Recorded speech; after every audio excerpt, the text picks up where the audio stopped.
Pada umumnya hewan memang hidup untuk makan, termasuk ular yang dikenal sebagai hewan yang tergolong rakus terhadap mangsanya. Dalam ekosistem, ular menduduki posisi relatif tinggi dari piramida rantai makanan dan seringkali berada di puncak. Tak jarang ular memangsa hewan yang lebih besar dari ukurannya, bahkan hingga sebesar seekor sapi sekalipun. Ular yang bisa menelan hewan lebih besar biasanya adalah dari jenis piton atau sanca. Ada pula ular anaconda. Ular-ular ini memang tidak berbisa, namun ia bisa melumpuhkan mangsanya dengan melilitnya terlebih dahulu, kemudian melahapnya. Berikut On The Spot telah merangkum aksi mereka dalam 7 aksi ular memangsa hewan besar.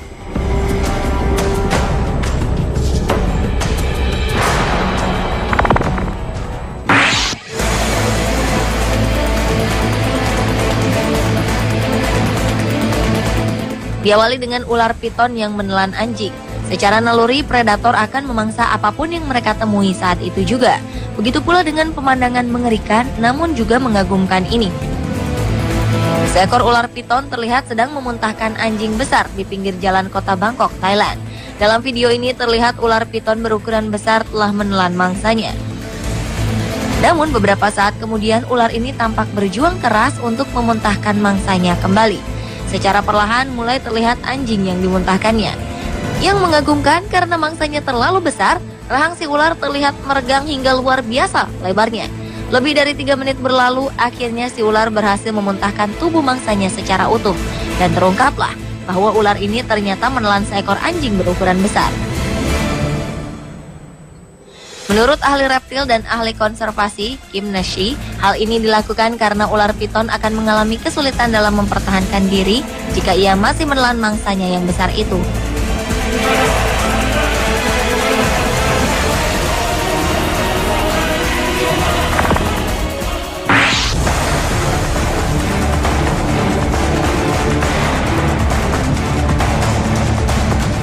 Selanjutnya adalah piton Burma yang menelan rusa. Pada akhir Oktober 2011 lalu, seekor ular piton Burma ditemukan menggembung di Taman Nasional Everglades, Florida Selatan, Amerika Serikat.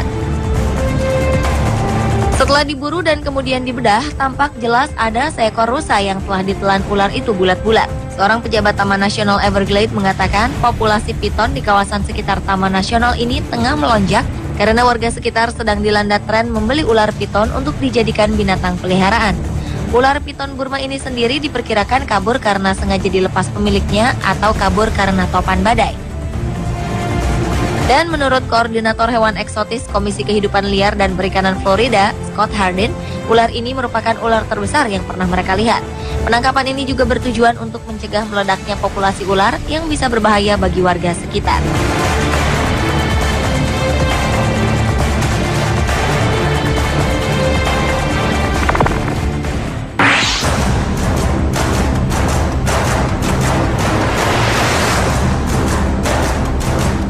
Berikutnya adalah ular piton memangsa buaya. Video ini memperlihatkan ular piton sedang berperang dengan buaya di dekat kota Los Llanos, Venezuela. Mulut lebar dengan otot sangat kuat berhasil melumpuhkan seekor anak buaya aligator. Peristiwa mengerikan di pinggir rawa ini memperlihatkan kekuatan ular dalam melumat habis mangsa kelas beratnya. Terbukti seekor anak aligator yang baru saja merapat ke daratan menjadi santapan reptil ini.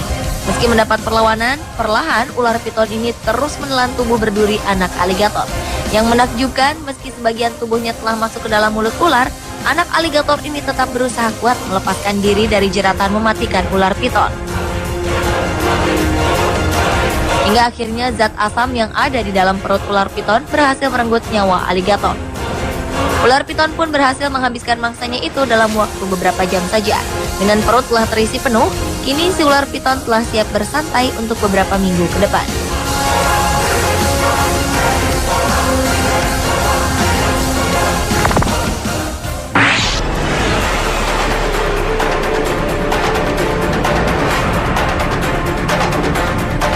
Di Indonesia juga pernah terlihat aksi ular lainnya yang juga memangsa hewan lebih besar, yaitu seekor ular piton yang memangsa anak sapi di Dusun Atobaja, Desa Talomai, Bone, Sulawesi Selatan.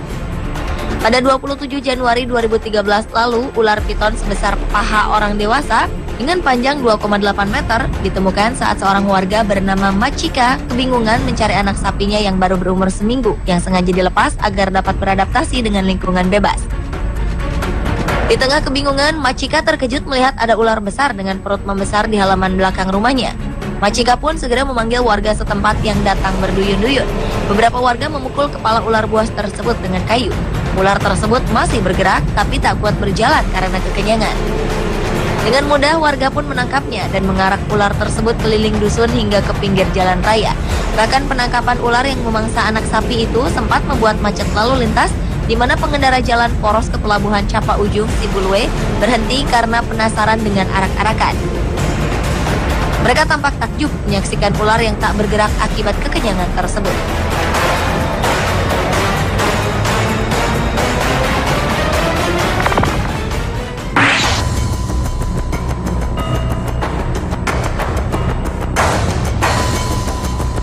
Aksi ular memangsa hewan besar berikutnya adalah aksi ular anaconda memangsa seekor kapibara. Seekor anaconda betina lapar rupanya tengah mengintai sekawanan kapibara yang tengah berendam untuk menjadi santap siangnya. Tak membuang waktu lama, anaconda ini segera menyelam mendekati kapibara. Rupanya kehadiran hewan melata raksasa ini diketahui oleh hewan-hewan lainnya yang berada di sekitar. Kawanan kapibara itu pun berlarian. Namun rupanya kecepatan renang anaconda betina lapar ini berhasil menjerat mangsanya.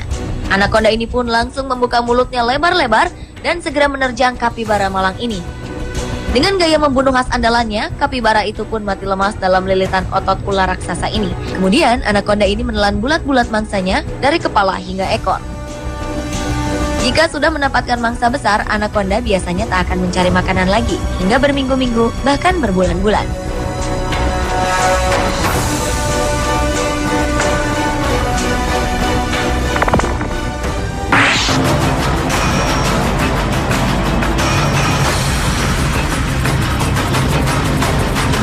Aksi selanjutnya adalah ular piton yang memangsa seekor babi hutan. Rupanya cula babi hutan tak membuat seekor piton bertubuh kuning kecoklatan ini gentar untuk memangsanya. Terbukti babi hutan yang semula sedang berburu makanan di sebuah ladang di wilayah Florida, Amerika Serikat ini justru menjadi santapan seekor ular piton. Dalam beberapa jam dengan kekuatan ototnya, piton ini berhasil melumpuhkan kekuatan sang babi hutan yang terkenal gesit. Piton ini terus melumat kepala babi dan meremukkan tubuh si babi dengan lilitannya yang mematikan. Kendati lemas, babi hutan ini masih bisa bergerak sebagai tanda ia belum menyerah. Namun tanpa alasan jelas, tiba-tiba saja ular piton kuning ini memuntahkan mangsanya dan perlahan melepaskan lilitannya dari tubuh babi hutan. Bahkan ular piton ini meninggalkan mangsanya yang telah mati begitu saja.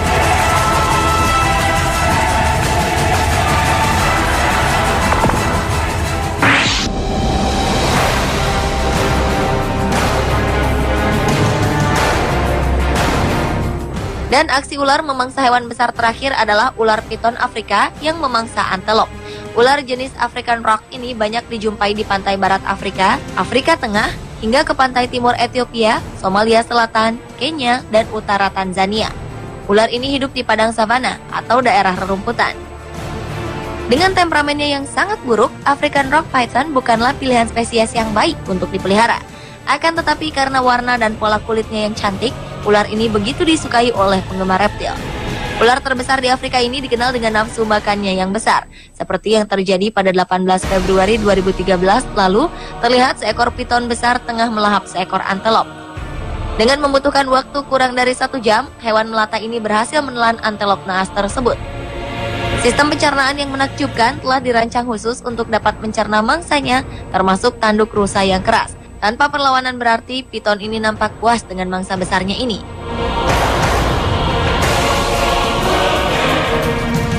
Pemirsa, itulah ketujuh aksi ular memangsa hewan besar versi On The Spot.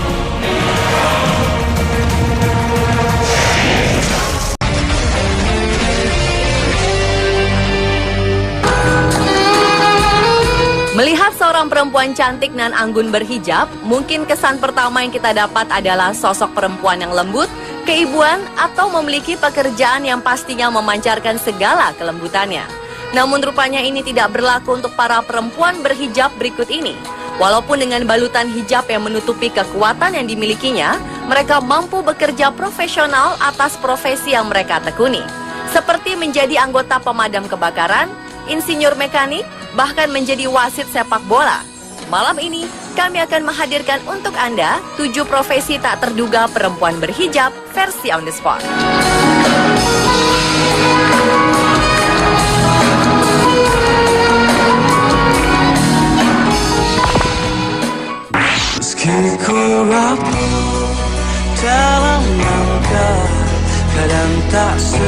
Kay Esima merupakan salah satu dari petugas di Dinas Pemadam Kebakaran Richmond, Virginia, Amerika Serikat.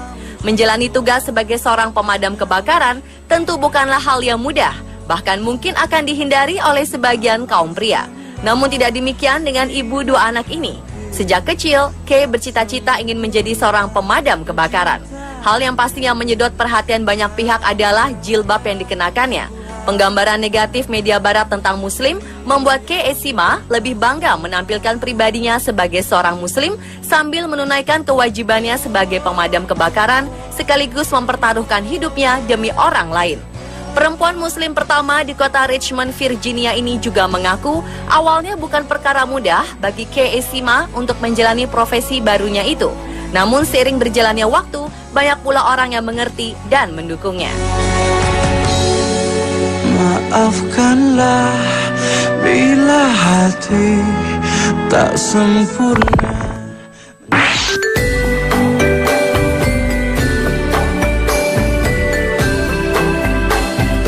Balutan hijab membuat terlihat berbeda di antara rekan-rekan di sekelilingnya.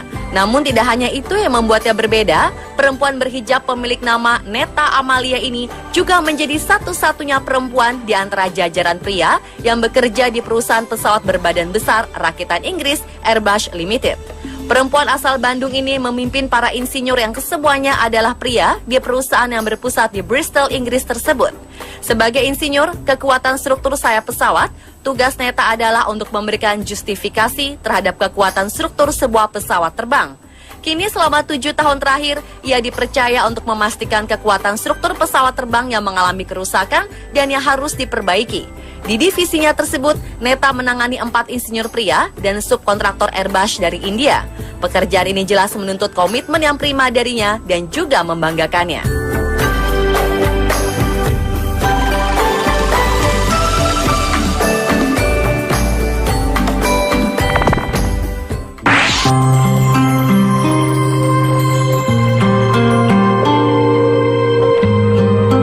Penampilan perempuan yang satu ini sangat mencolok di jajaran foto pegawai perempuan di Badan Antariksa Amerika Serikat NASA. Tahani Amer merupakan salah satu anggota di tim cabang Computational Fluid Dynamics atau CFD atau Komputasi Dinamika Fluida NASA. Setiap hari, perempuan berkerudung ini berjibaku dengan kode komputer CFD untuk memasang alat pengukur kecepatan. Seringkali, ia harus memanjat ke langit-langit terowongan angin. Tentu saja ini tidak tergambar dari wajahnya yang anggun, tenang, dan keibuan.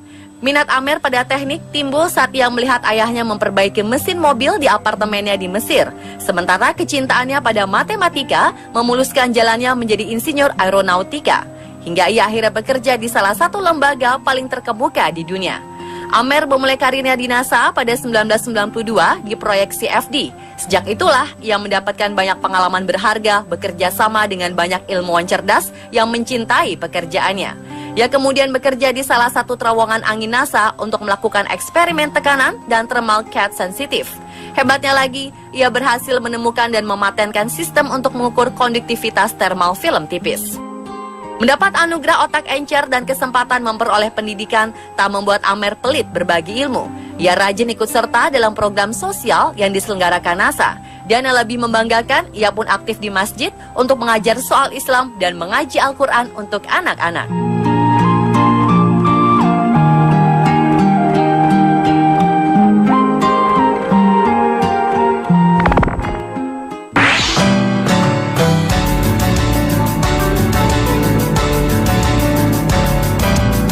Dewasa ini kita mungkin pernah melihat seorang perempuan menjadi official wasit, hakim garis, atau bahkan wasit perempuan di sebuah pertandingan sepak bola. Namun bagaimana jika sang pengadil di lapangan hijau tersebut tampil dengan penutup kepala atau hijab?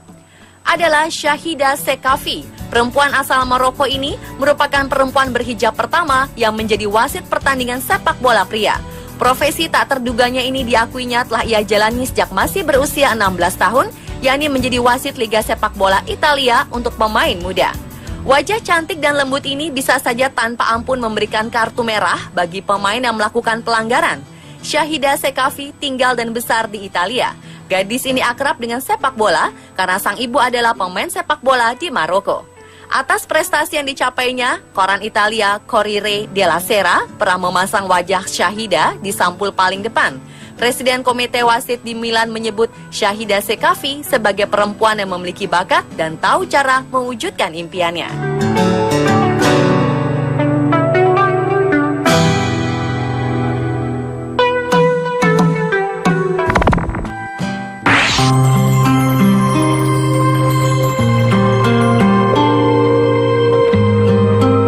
Hijaber cantik ini sama sekali tak seperti seorang mekanik, apalagi jika ia adalah mekanik pesawat modern. Namun faktanya, Mojang Karawang kelahiran 20 Agustus 1993 ini bekerja di lingkungan kerja yang didominasi oleh pria.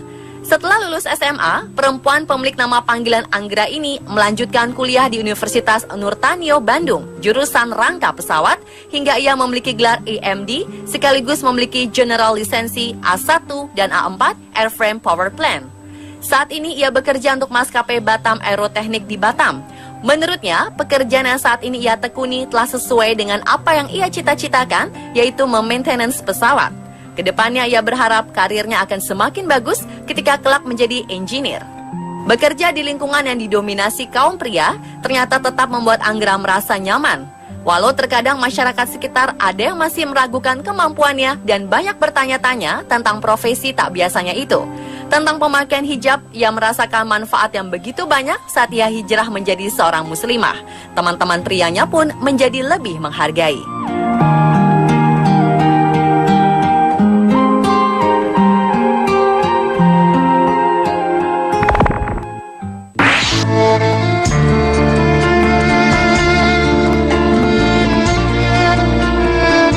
Muslimah yang pandai memainkan gitar, terutama musik metal, namun tetap setia menggunakan hijab apalagi burka, memang jarang terlihat di publik.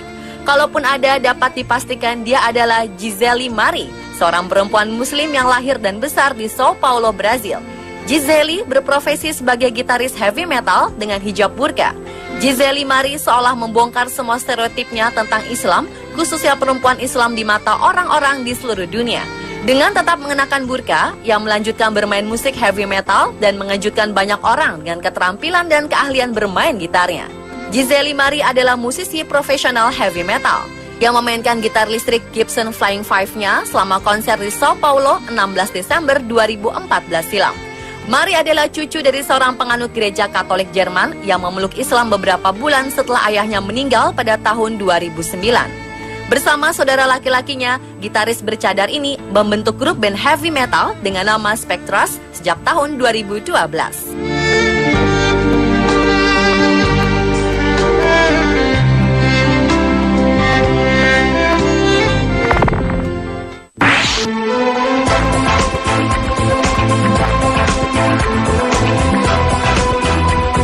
Kulsum Abdullah adalah seorang perempuan muslim berhijab berdarah Pakistan Amerika. Tak ada yang menyangka jika sarjana teknik komputer dari Universitas Central Florida di Orlando ini adalah seorang atlet angkat besi. Selama karirnya, Kulsum telah meraih gelar juara di tingkat nasional maupun internasional dalam kejuaraan angkat besi. Ia bermain di tingkat 48 dan 53 kg, yaitu kelas berat kejuaraan angkat besi. Ia adalah atlet angkat besi pertama yang menggunakan hijab. Awalnya memang tak mudah baginya untuk dapat diterima dalam dunia angkat besi. Setelah bertahun-tahun Kulsum memperjuangkannya, berkat kerja kerasnya, Federasi Angkat Besi Internasional menyetujui dan memberikan izin untuk para atletnya memakai pakaian sesuai dengan keyakinan mereka masing-masing.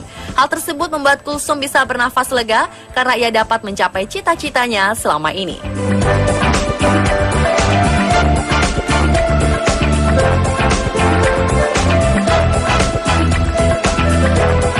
Dan pemirsa, itulah ketujuh profesi tak terduga perempuan berhijab versi On The Spot.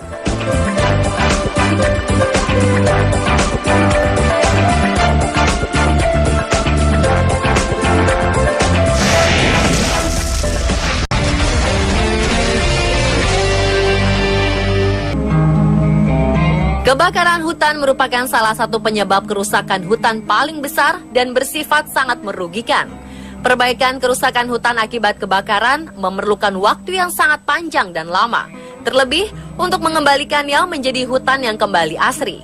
Kerugian yang ditimbulkan pun sangat besar, tak hanya materi, namun kerusakan lingkungan dan menurunnya kualitas kesehatan masyarakat pun menjadi sorotan tajam akibat kebakaran hutan. Selain memadamkan titik api, pemerintah serta masyarakat harus mewaspadai bahaya lain yang timbul akibat asap pekat yang menyelimuti dan juga mengganggu jarak pandang. Data sebaran titik panas di Sumatera dan Kalimantan hingga Selasa 6 Oktober 2015 lalu menemukan 502 titik panas di Sumatera dengan 466 titik terletak di Sumatera Selatan. Selain itu, ada 17 titik panas di Jambi, 8 di Lampung, 6 di Sumatera Barat, 3 di Bangka Belitung, dan 2 di Riau. Sedangkan di Kalimantan tercatat 700 lebih titik panas. Bisa dibayangkan berapa luas wilayah yang harus teracuni oleh kabut asap. Saat ini wilayah Sumatera Selatan, Jambi, Riau, sebagian Lampung, dan hampir seluruh wilayah Kalimantan kecuali Kalimantan Utara telah terkepung asap. Asap juga turut mengancam hingga negara tetangga yaitu Singapura. Tak kurang dari 25,6 juta jiwa harus menghirup asap berbahaya ini setiap hari. Keberadaan kabut asap ini sontak membuat kualitas udara di beberapa daerah terus menurun. Meski kondisi kabut asap sudah masuk kategori darurat, pemerintah daerahlah yang berhak menetapkan wilayahnya masuk kondisi darurat asap. Sejumlah provinsi masih menetapkan wilayahnya siaga bencana asap, sementara Riau dan Kalimantan Barat telah menetapkan darurat asap.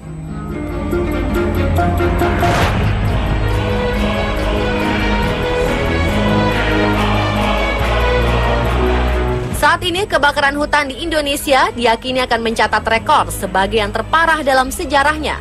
Penyebabnya adalah fenomena El Nino yang membuat kondisi cuaca mengering dan memperpanjang kemarau. Pada kenyataannya adalah setiap tahun Indonesia dilanda kebakaran hutan dan kabut asap. Akan tetapi 2015 ini polusi udara yang disebabkan kebakaran hutan di Sumatera dan Kalimantan bisa mencatat rekor baru.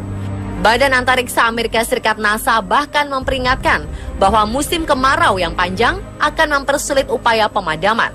Ilmuwan NASA meyakini situasi tahun ini serupa dengan tahun 1997 yang tercatat sebagai bencana kabut asap paling parah dalam sejarah. Jika perkiraan cuaca memprediksi kemarau panjang bertahan, ini akan membuat kabut asap 2015 termasuk yang paling parah dalam sejarah. Kepada FVP, peneliti Center for International Forestry Research C4, Heri Purnomo, mengamini perkiraan NASA, yakni dampak kebakaran hutan tahun ini akan sama seperti 1997 dalam hal kerugian finansial.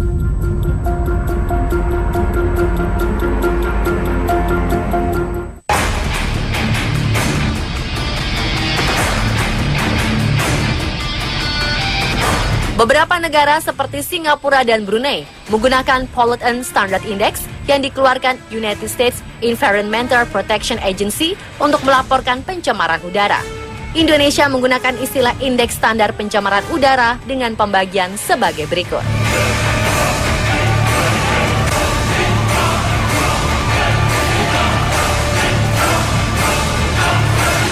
Dari indeks ini, udara dikatakan tidak sehat apabila alat deteksi kualitas udara menunjukkan angka lebih dari angka 100.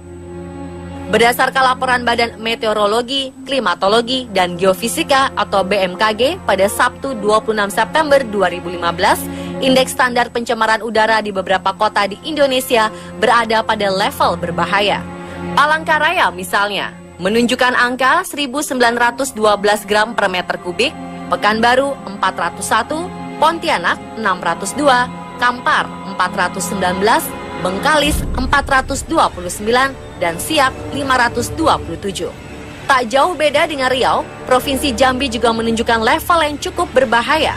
Angka indeks standar pencemaran udara di kota Jambi pada akhir September masih pada kategori berbahaya atau menyentuh angka 375. Bahkan ISPU di Singapura kemarin mencapai rekor tertinggi tahun ini, yakni 211 atau masuk kategori sangat tidak sehat.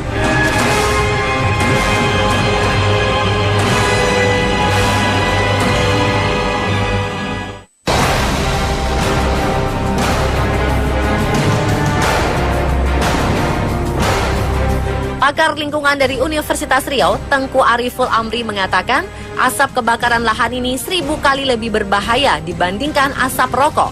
Ini dikarenakan partikel yang terkandung pada asap sisa kebakaran hutan dan lahan terpecah menjadi 3 bagian, dan diantaranya adalah partikel yang sangat halus. Partikel ini sangat mudah terbawa angin dan menyebabkan meluasnya pencemaran akibat dari kebakaran tersebut. Partikel halus ini juga dapat mencemari perairan, baik di sungai maupun pada sumber air yang menjadi konsumsi masyarakat. Udara dan air yang telah tercemar secara langsung akan mampu mengotori paru-paru serta menghambat saluran pernafasan dan peredaran darah manusia pengonsumsinya. Menurut beliau, air hujan yang tercemar oleh partikel asap ini juga berbahaya jika dikonsumsi secara langsung oleh manusia, mengingat kandungan zat asam yang sangat tinggi dan dapat memicu kanker pada tubuh manusia. Asap kebakaran hutan mengandung berbagai zat kimia dalam jumlah besar, yaitu partikel halus itu sendiri dan gas. Yang dominan adalah gas karbon monoksida atau CO, sulfur dioksida atau SO2, nitrogen dioksida atau NO2, dan ozon atau O3. Partikel halus merupakan campuran karbon organik, komponen karbon, serta sejumlah kecil zat anorganik. Partikel halus berbahaya adalah yang berukuran 10 mikrogram ke bawah.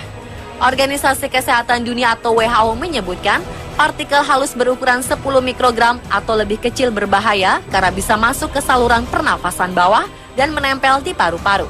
Sementara itu, NO2 merupakan gas beracun yang mengganggu fungsi paru, terutama pada penderita asma. Paparan dalam waktu lama menyebabkan bronkitis pada orang sehat serta gangguan perkembangan fungsi paru pada anak-anak. Sedangkan sulfur dioksida juga mengganggu paru-paru dan pernapasan. Karbon monoksida merupakan gas tak berbau, tak berwarna, dan tak berasa yang bersifat mengikat oksigen sehingga mengganggu distribusi oksigen dalam jaringan tubuh.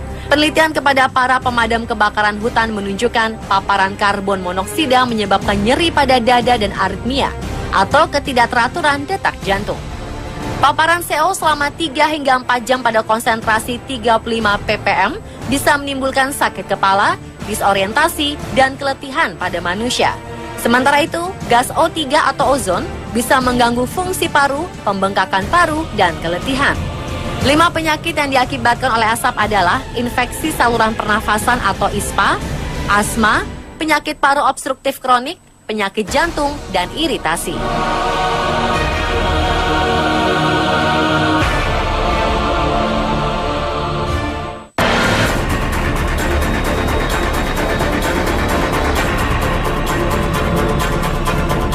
Diperkirakan terjadi rata-rata 339.000 jiwa atau dalam kisaran 260.000 hingga 600.000 kematian di dunia setiap tahun akibat asap kebakaran.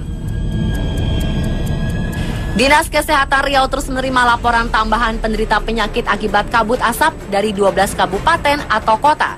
Kian pekatnya asap bekas kebakaran lahan yang menutupi Riau menyebabkan korban terpapar asap meningkat hingga 3.481 per hari. Hingga Rabu 7 Oktober lalu, jumlah penderita infeksi saluran pernafasan akibat asap tercatat mencapai 61.017 jiwa. Angka ini meningkat tajam dalam sehari dari angka 57.536 jiwa. Jumlah tersebut diprediksi akan terus meningkat karena asap pekat menyelimuti Provinsi Riau dan daerah sekitarnya tak kunjung hilang. Berdasar data yang dilansir Dinkes Provinsi Riau per 29 Juni hingga 6 Oktober 2015, penderita ISPA di Riau mencapai 50.741 jiwa. Pneumonia sebanyak 893 jiwa, asma sebanyak 2.409 jiwa, penderita sakit mata sebanyak 3.040 jiwa, disusul penderita penyakit kulit sebanyak 3.934 jiwa. Tak hanya penyakit, bencana asap kebakaran hutan ini telah menelan korban jiwa. Balita dan anak-anak juga dipaksa untuk bernafas dengan menghirup udara yang sangat tidak sehat. Tubuh kecil mereka harus berhadapan dengan pekatnya asap yang mengandung beraneka ragam partikel yang membahayakan tubuh manusia. Badan Nasional Penanggulangan Bencana (BNPB) mencatat ada 8 orang meninggal karena asap, mulai dari balita hingga dewasa. Mulai dari karena terbakar langsung atau juga karena infeksi saluran pernafasan akut atau ISPA. Selain mengganggu lingkungan dan kehidupan masyarakat, kerugian akibat dari kebakaran lahan serta kabut asap diperkirakan mencapai miliaran rupiah.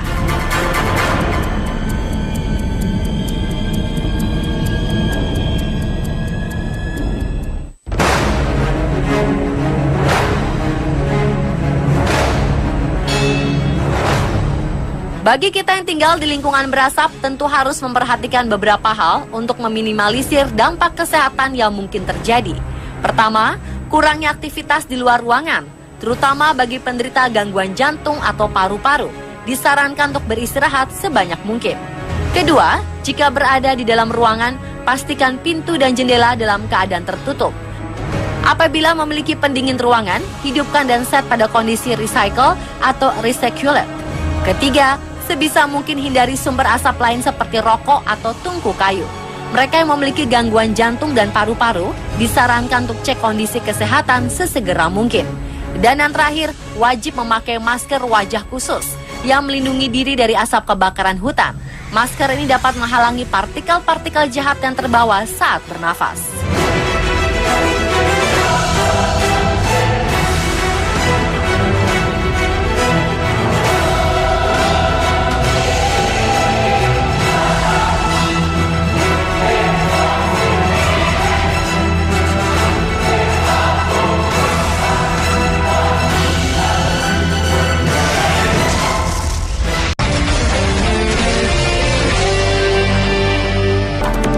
Sebagian besar masyarakat kita memang masih percaya dengan hal-hal gaib.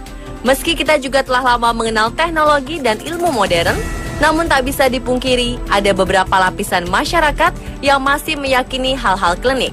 Salah satunya adalah ilmu kebal, pesugihan, atau ilmu hitam lainnya yang bisa diperoleh dengan syarat-syarat tertentu. Salah satu syarat yang membuat bulu kuduk merinding adalah dengan merampok makam, entah untuk mengambil jasad ataupun bagian lainnya seperti kafan atau tali pengikat kafan. Meski tak masuk akal bagi sebagian orang, namun kenyataannya praktek perampokan makam ini masih terus terjadi. Dan inilah 7 kasus perampokan makam di Indonesia versi On The Spot.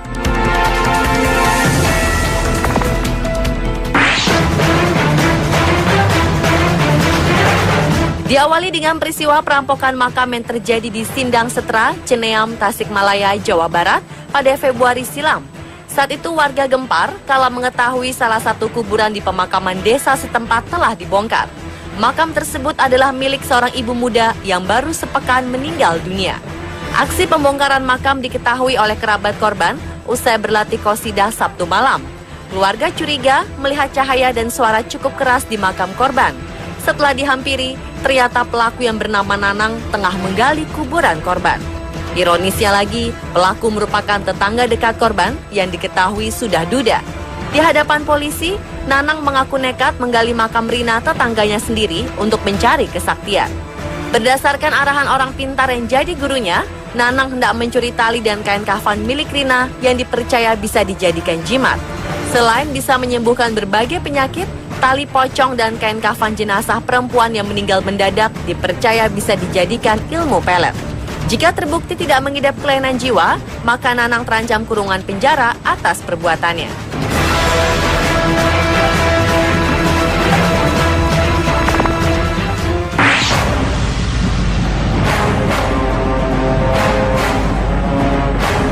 Berikutnya adalah peristiwa perampokan makam di Desa Meninjo, Kecamatan Ranuyoso, Lumajang. Warga Desa Lumajang digegerkan dengan hilangnya 4 tali pocong mayat di 4 makam dan bayi berusia 1 bulan. Warga pun beramai-ramai mendatangi tempat pemakaman desa setempat. Anehnya, tali pocong yang hilang di 4 makam tersebut semuanya adalah tali pada bagian kaki. Kejadian tersebut diketahui saat salah satu warga hendak mengambil bambu di samping makam. Ia kaget melihat 5 buah makam kondisinya telah berantakan. Polisi yang mendapati laporan langsung datang untuk melakukan olah tempat kejadian perkara.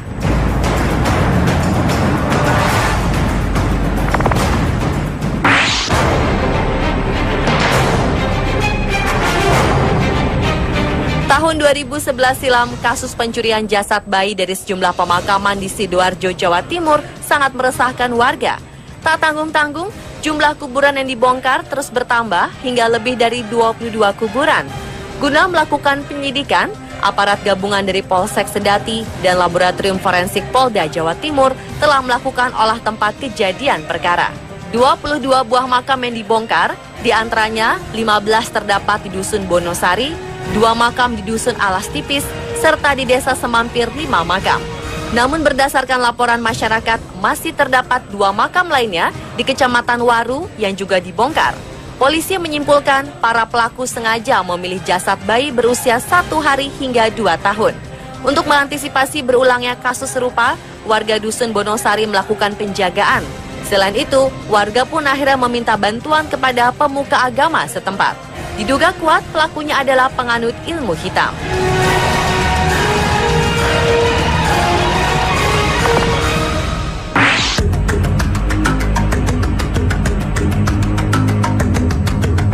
Peristiwa pembongkaran makam yang terjadi di tempat pemakaman umum Desa Cihuni, Kecamatan Pagendangan, Kabupaten Tangerang tahun 2014 lalu membuat geger ratusan warga. Sedikitnya 81 makam warga yang berada di tempat pemakaman umum Desa Cihuni sudah dalam kondisi terbongkar tanpa jenazah, hanya terlihat sisa kain kafan yang tertinggal di dalam lubang makam. Polisi yang mendapat laporan dari warga langsung mendatangi areal pemakaman dan melakukan olah tempat kejadian perkara. Warga sebelumnya sempat memergoki 3 orang pelaku yang tengah melakukan pembongkaran di tempat pemakaman umum Desa Cihuni. Namun saat hendak didekati, ketiga pelaku tersebut melarikan diri. Warga berharap pihak kepolisian bisa segera menangkap pelaku pembongkaran makam warga tersebut.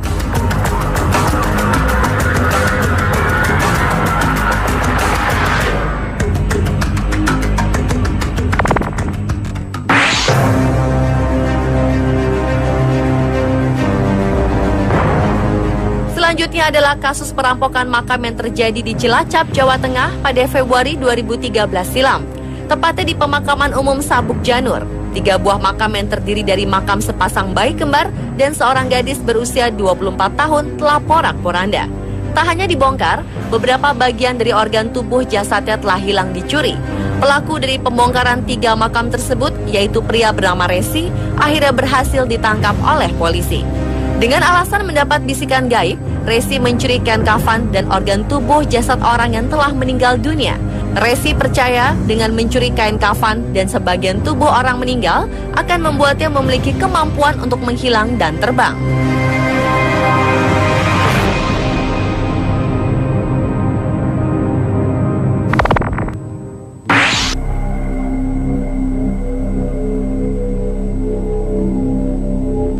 Sebuah makam di Kendal, Jawa Tengah dibongkar dan dicuri tali pocong jenazahnya. Warga Dukuh Norowito, Desa Rejosari pun geger karena peristiwa tersebut.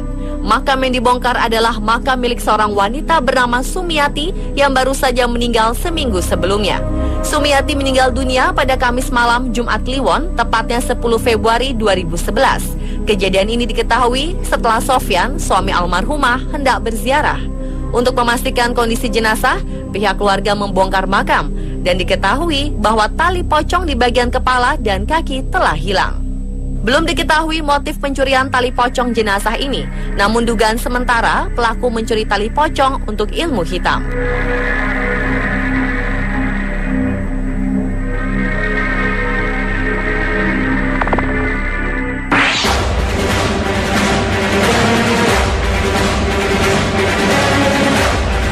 Peristiwa serupa juga terjadi pada Agustus 2010 silam. Makam seorang pria asal Banyuwangi bernama Sarpani menjadi sasaran pencuri. Makam Sarpani dibongkar orang tak dikenal setelah pemakaman. 3 tali pocong jenazah almarhum yang meninggal tepat Selasa Kliwon ini diketahui telah lenyap. Pencurian berbau mistis ini diperkirakan terjadi malam hari ketika warga sedang sibuk beribadah sholat tarawih. Pasca kejadian ini, makam Sarpani setiap hari banyak dikunjungi warga. Selain mendoakan almarhum, warga melakukan pengawasan di lokasi. Diperkirakan pelakunya adalah seseorang yang sedang mendalami ilmu hitam. Konon pelaku mempercayai kain kafan orang yang meninggal dunia di Selasa Kliwon bisa digunakan sebagai media menaikkan tingkat ilmu hitam.